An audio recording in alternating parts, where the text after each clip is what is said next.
నమస్తే నేలతల్లి లైవ్ కార్యక్రమానికి స్వాగతం. ఈ రోజు కార్యక్రమంలో భాగంగా తెలుగు రాష్ట్రాల్లో ఎక్కువగా సాగే మామిడి సాగులో ప్రస్తుతం పరిస్థితులు ఎలా ఉన్నాయి తెలుసుకుందాం. ఈ అంశంపై మాట్లాడడానికి తెలంగాణ హార్టికల్చర్ జేడీ బాబు గారు ప్రస్తుతం లైవ్లో సిద్ధంగా ఉన్నారు. ఇందుకు సంబంధించి చర్చిద్దాం. నమస్తే బాబు గారు. ఈ అంశం గురించి మాట్లాడే ముందు ఒక చిన్న ఏవి చూద్దాం.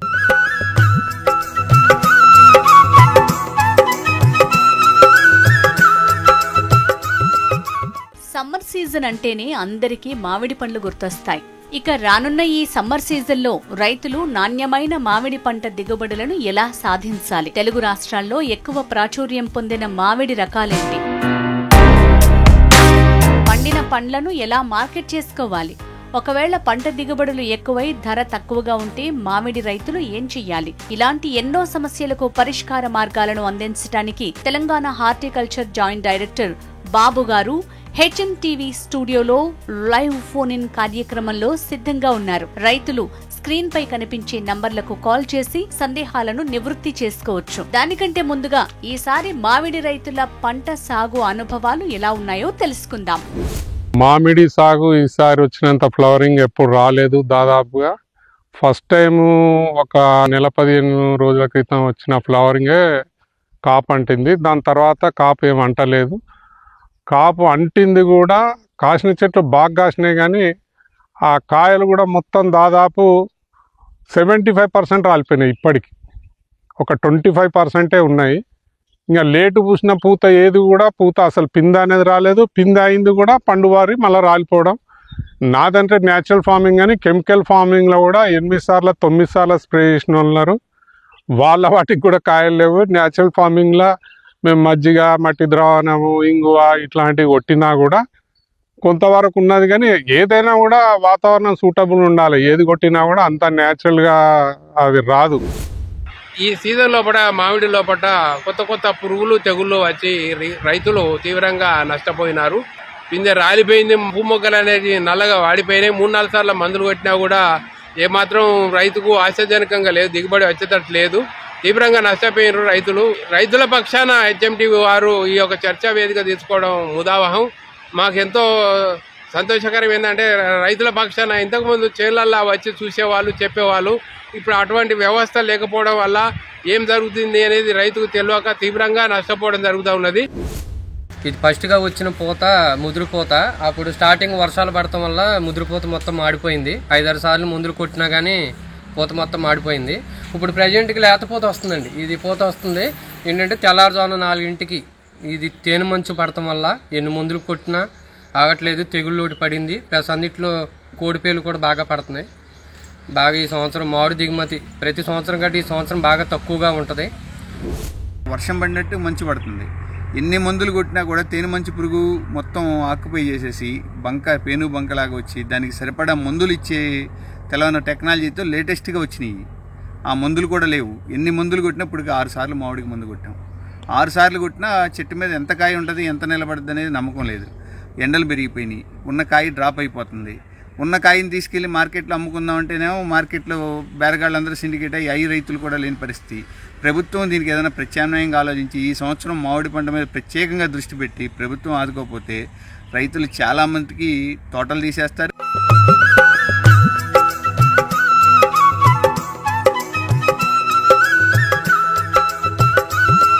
ఇప్పుడు మనం చూసాం కదా ఈ 2 తెలుగు రాష్ట్రాలకు సంబంధించిన రైతుల అభిప్రాయాలు అవి. అసలు ఎందుకు జరుగుతుంది సార్ ఈ విధంగా? అంటే ఎప్పుడు లేని విధంగా ఈసారి ఎక్కువ పూత రాలిపోవడం కానీ పిందెలు రాలిపోవడం కానీ జరుగుతుంది. రైతులు అనుభవాలు బాగానే చెప్పారు. వారి అనుభవాలకు నేను కూడా సమాధానం చెప్పడానికి ప్రయత్నం చేస్తాను. ఒకటి, మన తెలంగాణలో ఒక 3 లక్షల ఎకరాలు ఉంది. ఆంధ్రాలో ఒక 10 లక్షల ఎకరాలు ఉంది. తెలంగాణలో ఒక 12 లక్షల టన్నులు దిగుబడి వస్తుంది. ఎకరానికి 4 టన్నుల చొప్పున. అయితే ఈ కాయరాలుడు అనేది సహజం. దాని మొక్క యొక్క గుణం సహజం. అయితే మొక్కలు చేయవలసిన పనులు ఏంటంటే మనం టయానికి చేయాల్సిన పనులు ఉన్నాయి. ఆ పనులు చేయకపోతే అది రాదు. మనం కాయ దింపినాక బలం ఇవ్వాలి. బలం ఇవ్వాలంటే ఏం చేయాలి? కత్తిరింపులు ఇవ్వాలి. కత్తిరింపులు చేసినాక దానికి మన బోర్డో మిక్చర్ స్ప్రే చేయాలి. బోర్డో మిక్చర్ కానీ బోర్డో పేస్ట్ ఏం రాయాలి. బోర్డో మిక్చర్ స్ప్రే చేసేసి దానికి సమపాళ్లలో మన సేంద్రియ ఎరువులు మన ఇది రసాయనిక ఎరువులు వేయాలి. ఇప్పుడు ఏం చేస్తారు, 2 బస్తాలు వేస్తారు. 2 బస్తాలు వేస్తే ఏంది, 100 కేజీలు ఇస్తే 46 కేజీలు యూరియా. మరి మిగిలింది భూమిలో డిగ్రేడబుల్ కాదు కదా, దానికి తగ్గట్టు రసాయనిక మన సేంద్రియ ఎరువులు వేయాలి. ఆ సేంద్రియ ఎరువులు రాకపోవటం వల్ల ఈ రసాయనిక ఎరువులు వాడటం వల్ల పురుగు ఎక్కువ వస్తుంది. పురుగు దానికి తగ్గట్టు మనకు ఈ సేంద్రియ ఎరువులు లేకపోతే పురుగుల ఉధృతి తగ్గుతుంది. కత్తిరింపులు ఎందుకు, గాలి ఆడాలి. మనం రోజు గడ్డం ఎందుకు చేసుకుంటున్నాం, మనం జుట్టు అంతా ఎందుకు పెంచుకోము. ఈ కత్తిరింపులు చేయటం, పీల కొమ్మలు, ఈ మన ఆకులు బాగా చిక్కగా ఉంటే ఏంటంటే ఆ తేనె మంచి పురుగు అనేది ఆహారం దొరకనప్పుడు మొదల్లో దాక్కుంటుంది, గడ్డిలో దాక్కుంటుంది. ఆహారం దొరికేటప్పుడు శుభ్రంగా లేకపోతే ఆహారం దొరకనప్పుడు మన ఆకులు తీయగా ఉంటాయి, పూత వచ్చినప్పుడు ఇంకా తీయగా ఉంటుంది, దాంట్లో దూడుతుంది ఆ తేనె మంచి పురుగు. ఆ తేనె మంచి పురుగు నివారించడానికి ఏంది, కత్తిరింపులు అనేది అవసరం. ఆ కత్తిరింపులు చేయకపోతే గాలి ఆడదు. గాలి ఆడకపోవటం, సూర్యరశ్మి తగలదు. సూర్యరశ్మి తగలకపోతే దానికి ఆసరం అన్నట్టు, దానికి అది ఆధారం అన్నట్టు.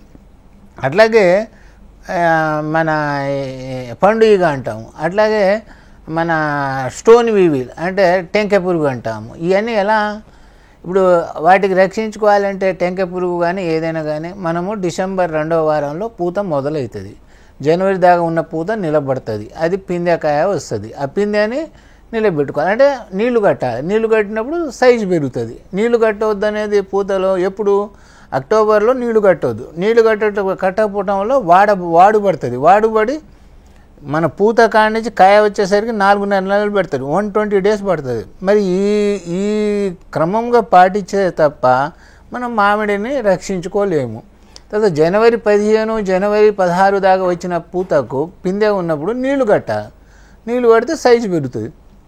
ఈ తేనె మంచి పురుగు అంటాం కదా, ఏది మన టెంక పురుగు అంటాం కదా, అది చిన్న లార్వా స్టేజ్లో అప్పుడు చిన్నగా దాంట్లో దూరుతుంది. దూరి ఏం చేస్తుంది, అది ఎప్పుడైతే చెట్టు మీద కాయ ఉన్నప్పుడు డెవలప్ కాదు.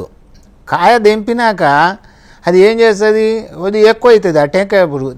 దానికోసమే ఇరాడియేషన్ అంటాము. ఇరాడియేషన్ అంటే యూఎస్ఏ కానీ జపాన్ కానీ అది మన రేడియేషన్ ఇవ్వటం వల్ల ఆ టెంకాయ పురుగు లోపలే ఆగిపోద్ది, దాని గ్రోత్ ఉండదు. ఏదైతే కాయ దింపినామో, కాయ దింపినాక అది కాయలో తినాల్సిందే కదా, కాయలో తినాలంటే అది పెరుగుతుంటుంది దాంట్లో టెంకాయ పురుగు.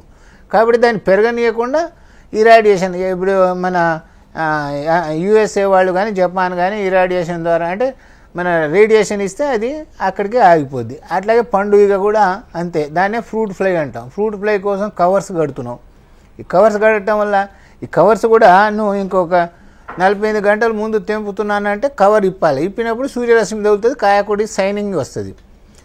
మనకు తెలుస్తుంది ఆ బొడిపల్ అనేది మన భుజాలు ఉంటాయి కదా, మన కణుపు దగ్గర తెంపే దగ్గర భుజాలు, ఆ భుజాలు పైకి రావాలి. పైకి వచ్చినప్పుడు అది పండింది. లేకుంటే లెంటిసెల్స్ అంటాం, అంటే తెల్లటి మచ్చలు కాయ మీద ఎక్కువ ఉంటాయి, బయటకి కనబడుతుంటాయి ఆ మచ్చలు, అవి అప్పుడు మనకు కాయ తెంపినట్టు. సరే, ఈ తేనె మంచి పురుగు వచ్చినప్పుడు ఇమ్డాక్లోపిడ్ కానీ మన ప్రొపనోపాస్ కానీ ఈ స్ప్రే చేయాలి. ఇప్పుడు ఒక కాలర్ ఉన్నారు మనతో పాటు, రాజయ్య గారు జగిత్యాల నుంచి. రాజయ్య గారు చెప్పండి మీ సమస్య ఏంటో చెప్పండి. నమస్కారం అండి, మీకు జేడి గారికి. మామిడి కాయ అయింది ఒక 20 రోజులు అవుతుంది, అయితే ఆగుతలేదు సార్. అవును, కాయ పిందె రాలిపోతుంది. అది రాలిపోవడం అనేది సహజ గుణం అండి. 1,00,000 పూలకు 100 కాయలే. ఆ పూత పూసిన తర్వాత కాయలు కాయాలంటే చెట్టు ఆపదు. కాబట్టి రాలకుండా ఉండాలంటే ప్లానోఫిక్స్ అనేది 2 గ్రాములు 2 ml 10 లీటర్ నీళ్ళలో పెట్టి కొట్టాలి. అది హార్మోన్ అనేది అది రాలకుండా చేస్తుంది. అది ప్లానోఫిక్స్, నాప్థలిక్ ఎస్టిక్ యాసిడ్, దాన్ని ప్లానోఫిక్స్ అంటారు ట్రేడ్ నేమ్లో. అసలు ఈ 2 తెలుగు రాష్ట్రాల్లో చూస్తే కనుక మామిడిలో అసలు ఎన్ని రకాల పండ్లు ఉన్నాయి, అంటే ప్రాచుర్యంలో ఉన్న పండ్లు ఏంటి? ఇప్పుడు ప్రధానంగా ప్రాచుర్యంలో ఉన్నది బెనిషాను, హిమాయత్, తర్వాత తోతాపూరి, తర్వాత కేసరు, అప్పుడప్పుడు ఇప్పుడు ఆల్ఫాన్సో ఒకటి వచ్చింది, తర్వాత నీలము, తర్వాత మన ఇది జలాలు, తర్వాత నీలం అని చెప్పాను, జలాలు. ఇవి మేజర్గా మన రాష్ట్రాల్లో ఉన్నది. 80 to 90% బంగనపల్లి, తర్వాత తోతాపూరి, కేసరు, మన ఆల్ఫాన్సో, తర్వాత మల్గోవా అక్కడక్కడ ఉంది, సువర్ణరేఖ ఉంది, మన మల్లిక ఉంది. ఇవే రకాలు ఉన్నాయి మేజర్. అంటే ఏవి పండిస్తే ఎక్కువ లాభం ఉండే అవకాశం ఉంది రైతుకి, ఎక్కువ ధర రావడానికి అవకాశం? హైబ్రిడ్స్ అంటే మల్లిక, నీలేషాన్ అవి ఏదైనా దిగుబడి బాగానే వస్తుంది, 4 టన్నులకు వస్తుంది.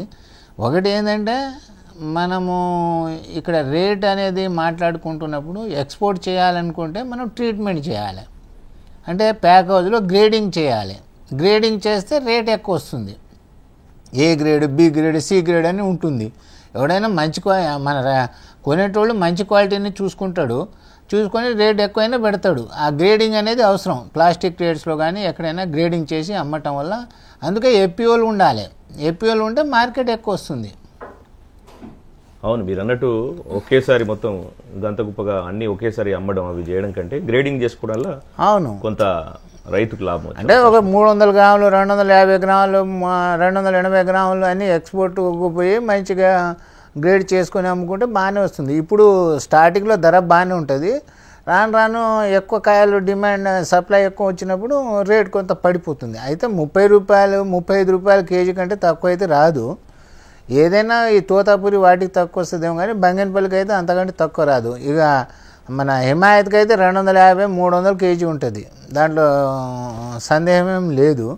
కాబట్టి తెంపేటప్పుడు రాలగొట్టొద్దు, మనం దాపోలి మెథడ్తో తెంపాలి, బ్లేడ్ మెథడ్తో తెంపాలి. తెంపినప్పుడు పైన తొడతో తెంపాలి. ఆ సొన అనేది కారొద్దు, సొన అనేది మన కాయ మీద పడవద్దు, సొన అనేది కాయ మీద పడవద్దు. అది అవును, మీరు అన్నట్టు పండించడం ఒక ఎత్తు అయితే దాన్ని కోయడం కూడా, అవును, కోయడం కూడా చాలా ఇదే.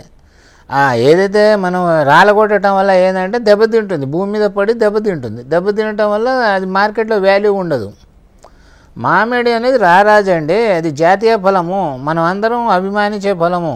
కాబట్టి దాని మీద మనసు పెడితే అది మనకు దిగుబడి ఇస్తుంది. ఏ చెట్టు దిగుబడి ఏదనేది ఉండదు. కాకపోతే హెవీగా ఈ సంవత్సరం కాత కాసింది అనుకో, నెక్స్ట్ ఇయర్ కాయదు. దానికి తగ్గట్టు బలం ఇవ్వాలి. కాయలు తెంపగానే ఏంది, మనం పెద్ద బలం ఇవ్వము. బలం అంటే పశువులు ఎరువు వేయము, పచ్చి రొట్ట వేయము, ఎంతసేపు రసాయనిక ఎరువులు. ట్యాబ్లెట్ తిని అన్నం తినకుండా ఉంటే మనిషి బతుకుతాడా? అన్నం తినాలి, అన్నం తిన్నానే ట్యాబ్లెట్ వేసుకోమంటాడు. మనం ఏం చేస్తున్నాం, రసాయనిక ఎరువులు వేసేస్తున్నాం, వదిలేస్తున్నాం. రసాయనిక ఎరువుల వల్ల ఏంది, భూమి పాడవుతుంది, చెట్టు పాడవుతుంది, పురుగు వస్తుంది. అది రసాయనిక ఎరువులు కానీ పెస్ట్ కంట్రోల్ కానీ ఇట్ ఈస్ ఎ సప్లిమెంట్, అంటే ప్రత్యామ్నాయం. కానీ it is not a permanent solution అండి. కత్తిరింపులు అనేది పర్మనెంట్ సొల్యూషన్. మనకు మామిడి చెట్టు ఎంత బరువు మోయాలో అంతే మోస్తుంది, ఎక్కువ బరువు మోయదు. 30-40 ఆకులకు కలిపి ఒక కాయని ఇస్తుంది. అంటే కిరణజన్య సంయోగ క్రియ ఈ ఆకుల ద్వారా చేసి ఒక కాయాన్ని సపోర్ట్ మంచి కాయాన్ని ఇస్తుంది. ఎంత పుష్ప విన్యాసం ఉన్నా కూడా లాస్ట్ వచ్చేది 1-2 కాయలే. అక్కడ గమనించండి మీరు. అయితే రాలిపోవడం ఎలా జరుగుతుంటుంది, ఏదైతే బయట మనం ఈ ఎండ కనబడే పెరి బయట కనబడే గాలికి రాలిపోతాయి. ఏదైతే మనం కత్తిరింపులు గొడుగు కొమ్మ అంటాం, గొడుగు కొమ్మ అంటే సెంటర్ కొమ్మ తీస్తే సూర్యరశ్మి పడుతుంది, సూర్యరశ్మి పోయి లోపల కొమ్మలకు కాత కాస్తుంది. అడ్డదిడ్డ కొమ్మలు, లోపల చిక్క మొత్తం క్లీన్ చేయాలి. మనం ఇల్లు శుభ్రం చేసుకుంటాం కదా, అలాగే చెట్టు కూడా శుభ్రం. ఇది పెరీనియల్ అండి, ఇది 50 ఏళ్ళు 40 ఏళ్ళు ఉండే క్రాపు. ఎప్పుడు దానికి సేద్యం చేస్తే అది కాత ఇస్తుంది. మనం దానికి ఏదో చేసి అట్లా వదిలేసి మన ఖాతా కావాలి అంటే అది కష్టతరమైన పని. మనం దాని తగ్గట్టు పోషణ చేస్తే అది క్రాప్ వస్తుంది. కాబట్టి మనం లోపల కాపియాలి, ఏది కొమ్మలకు కాపియాలి లోపల. దాన్ని క్యాలిఫర్స్ అంటాము. ఆ లోపల కాసింది సైజు బాగుంటుంది. అది గాలికి కానీ దేనికి కానీ వర్షానికి కానీ రాలేకపోదు. మనం తోట గుత్తకిస్తే ఏం చేస్తాడు, అది తోట తీసుకున్నవాడు మన చెట్టు కిందనే ఉంటాడు. అంటే అంత చిక్క ఉంటుంది. పడ్డ వర్షం కూడా మొదల్లో పడాలి. ఎవరైనా వర్షం వస్తుందంటే మన చెట్టు కింద వచ్చి దాక్కుంటాడు. అంటే ఆ చిక్క తీయట్లే మనం. ఇప్పుడు చెట్టుకు ఒక గుణం ఉంది, మొక్కలు నరిగితే దాని కింద కణుపుతో ఇగుర్లు వస్తాయి. అప్పుడు కొత్త కొమ్మ వచ్చి అది బలంగా పెరిగి ముదిరి కాయనిస్తుంది. పీల కొమ్మలు ఏమిస్తాయి, పీల కొమ్మలు ఎందుకు తీసేయాలి, పీల కొమ్మలు. ఫ్రూట్కి సంబంధించి ఎక్కువ క్వాలిటీ రావాలి అని చెప్పేసి ఫ్రూట్ కవర్స్ ఎక్కువ యూజ్ చేస్తూ ఉన్నారు. సో దానివల్ల ఉపయోగం ఏంటి? ఫ్రూట్ కవర్ వేయటం వల్ల నీకు ఈ ఫ్రూట్ ఫ్లై అటాక్ కాదు, పండు ఇక అంటాం కదా, అది అటాక్ కాదు. గాలి ద్వారా వ్యాపించే వ్యాధులు రావు. వ్యాధులు 4 రకాలండి. మట్టి ద్వారా వస్తాయి, విత్తనం ద్వారా వస్తాయి, నీళ్ళ ద్వారా వస్తాయి, గాలి ద్వారా వస్తాయి. మరి గాలి ద్వారా వచ్చే వ్యాధులు అనేది రావు. నీళ్ళ ద్వారా ఏంది, ఈ చెట్టుకున్న రోగము ఆ చెట్టు ద్వారా పోతుంది. భూమి ద్వారా రూట్ పారాసైట్స్ అంటారు, రూట్ గ్రబ్స్ అంటాం, ఏరుకుళ్ళు అంటాము. అవన్నీ సాయిల్ ద్వారా వచ్చాయి. సాయిల్లో కూడా నీకు బ్యాక్టీరియాస్ ఉంటాయి కదా, పక్షి కన్ను తెగులని, బ్యాక్టీరియా తెగులని. పక్షి కన్ను తెగులు ఎప్పుడు వర్షాకాలం వస్తాయి. వర్షాకాలం ఇచ్చినప్పుడు వాటికి ఏం చేయాలి? కాపర్ ఆక్సిక్లోరైడ్ స్ప్రే చేసుకోవాలి. ఏదైనా మనం దాని సమపాళ్లలో సేంద్రియ ఎరువులు, రాసాయనిక ఎరువులు సమపాళ్లలో వేయాలి. వర్మీ కాంపోస్ట్ వేయాలి, 10 కేజీలు చెట్టుకు వేయాలి, 100 కేజీల పశువుల ఎరువు వేయాలి. భూమి గుల్లబారాలి కదా, దానిలో గాలి ఆడాలి కదా, ఏర్లకు గాలి ఆడితేనే కదా. ఏర్లకు గాలి తవ్వకం పెట్టి తర్వాత వేసే ఎరువులు 2 మీటర్ దూరంలో వేయాలి. ఈ పీచు ఎరువు అనేది రౌండ్గా 2 మీటర్ల దూరంలో ఉంటుంది.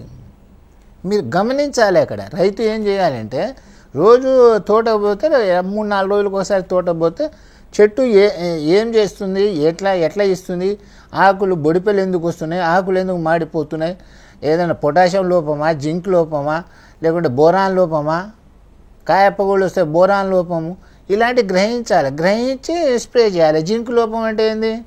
ఈనెలు మందంగా ఉంటే ఆకులు పసుపచ్చ కలర్ ఉంటుంది.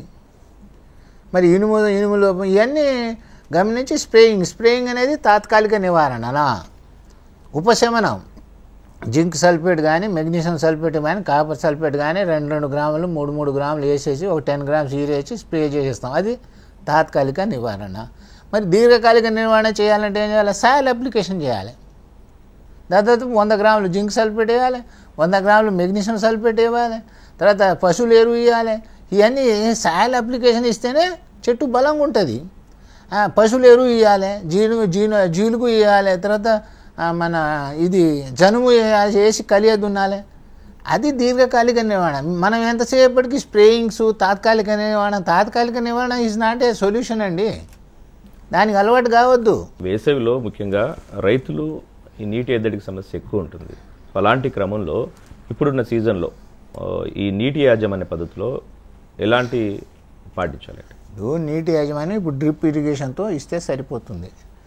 డ్రిప్ ఉన్నదే అందుకు. డ్రిప్ ఎందుకు వచ్చింది? నేల ద్వారా ఆవిరైతుంది. ఇప్పుడు గాలిలో తేమ తక్కువ, టెంపరేచర్ ఎక్కువ. గాలిలో తేమ అంటే హ్యూమిడిటీ తక్కువ ఉంది. హ్యూమిడిటీ తక్కువ ఉందంటే హ్యూమిడిటీ క్రియేట్ చేయాలి. హ్యూమిడిటీ క్రియేట్ చేయాలంటే ఏం చేయాలి? డ్రిప్ ఇరిగేషన్ ఇవ్వాలి, అంటే మాయిశ్చర్ ఇవ్వాలి. ఏదైతే భూమి ద్వారాను ఆకుల ద్వారా ఆవిరైతుందో, ఆకుల ద్వారా అనే దానికి బాష్పోత్సకం అంటాము. ఆకుల ద్వారా ఆవిరి, భూమి ద్వారా ఏమో ఎవాపరేషన్ అంటాము. దాన్ని ఎవాపో ట్రాన్స్పిరేషన్ అంటారు. ఈ రెండింటి ఎంత ఆవిరి అవుతుందో అంత వాటర్ సప్లిమెంట్ చేయాలి. అంటే ఎండాకాలం అనుకో చెట్టుకు 120 లీటర్లు కావాలి. అదే వర్షాకాలం అనుకో చెట్టుకు 50 లీటర్లు. అదే చలికాలం అనుకో చెట్టుకు 30 లీటర్లే చాలు. ఈ డ్రిప్ ఇప్పుడు ఏంది?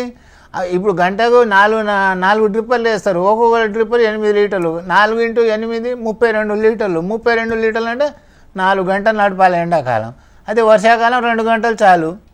అదే చలికాలం 2 గంటలు చాలు. కాబట్టి ఇప్పుడు నీళ్లు ఎక్కువ అవసరం. కాబట్టి సబ్మెయిన్స్ ఎక్కువ పెట్టుకోవాలి. అంటే అందుకే సబ్మెయిన్స్ ఎక్కువ వేస్తారు. 1/2 ఎకరానికి 1, ఎకరానికి 1 సబ్మెయిన్స్ ఎక్కువ వేస్తారు. ఎందుకంటే నీళ్లు బావులు తగ్గిపోతాయి. తగ్గిపోయినప్పుడు ఏం చేస్తావు? ఇప్పుడు 2 ఇంచులు పోసే బోరు అప్పుడు వర్షాకాలంలో 3 ఇంచులు బోరు ఇప్పుడు 1.5 ఇంచే పోస్తుంది. 1.5 ఇంచు పోసినప్పుడు ఏం చేయాలి? ఒక వాలే ఓపెన్ చేయాలి. అప్పుడు ప్రెజర్తో నీళ్లు సరిపోతాయి.